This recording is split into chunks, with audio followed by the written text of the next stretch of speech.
E aí, Sakamoto, quais são esses limites, né, do trabalho jornalístico? Você até como professor de jornalismo, né? Tirar a foto da tela de quem está ali falando, pode, não pode fazer isso, aí divulgar isso. Como é que ficam esses limites?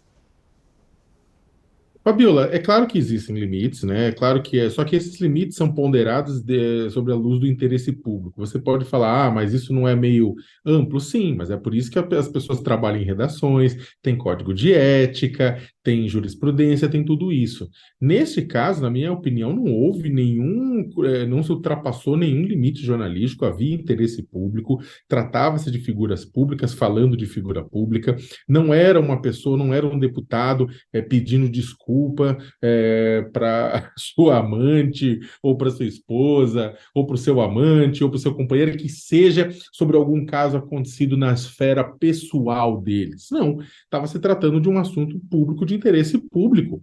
Né? Nesse sentido, né, outras figuras ao longo do tempo já foram fotografadas nessas conversas. Né? A pessoa está no espaço público, representando, exercendo uma atividade pública.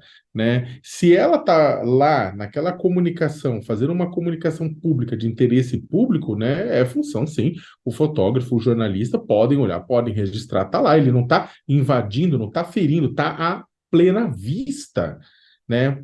A pessoa precisa tomar cuidado. É que nem o seguinte, por exemplo, você vai pegar aquela coisa que um tempo atrás ficou até bastante frequente, do pessoal pegar por leitura labial que duas pessoas estavam falando e descobriram conversas que eram assombrosas, né? Dois políticos. Aí os políticos perceberam que estavam falando publicamente assuntos que não deveriam estar falando publicamente, e aí começaram a cobrir a boca. Né? Ah, mas é uma invasão. Não é uma invasão, gente, é figura pública.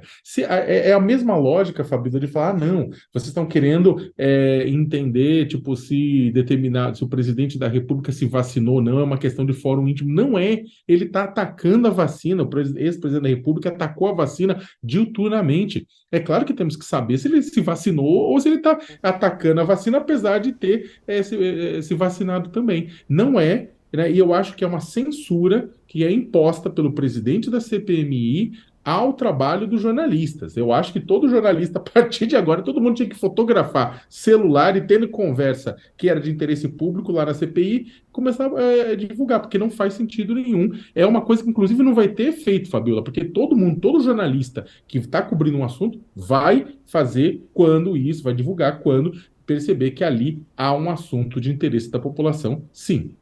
Tá aí. Você considera uma censura. Falando em invasão, olha o hacker, notícias do hacker. A Polícia Federal intimou Carla Zambelli a depor depois das declarações do hacker.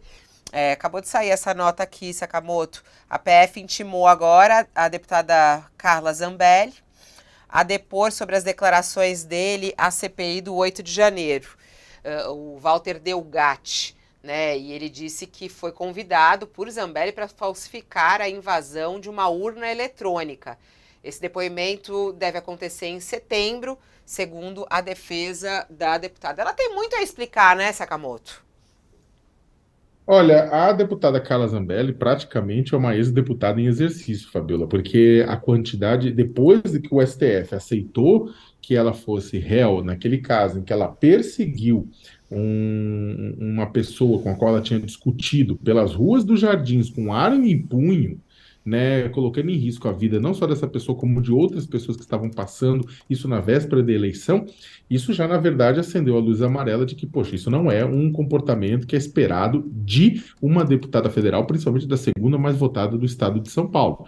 Então já acendeu a luz amarela para o final do mandato dela. Aí veio aquela enxurrada de denúncias relacionadas ao comportamento, ao relacionamento dela com o hacker Walter Delgatti Neto, levando o hacker para o presidente da República na época, Jair Bolsonaro, conhecer. Bolsonaro questionou se ele podia atacar as urnas eletrônicas, e depois mandou ele para o Ministério da Defesa para ajudar os militares a tentar tirar a credibilidade das urnas eletrônicas. Ou seja, tem uma farra lá contra a República, além daquela questão séria da arma, que já deveria ter levado à cassação da Carla Zambelli, você tem agora esse outro pacote de coisas. É claro, como a gente sempre fala, tudo que o hacker falou tem que ser checado, comprovado, batido com dados e com números, afinal de contas, ele é uma figura também bastante controversa, mas sendo verdade aquilo, os militares que participaram desse processo, o Jair Bolsonaro, a Carla Zambelli, merecem também ser punidos politicamente, porque isso aqui é uma conspiração contra as instituições brasileiras, o sistema eletrônico de votação e a democracia.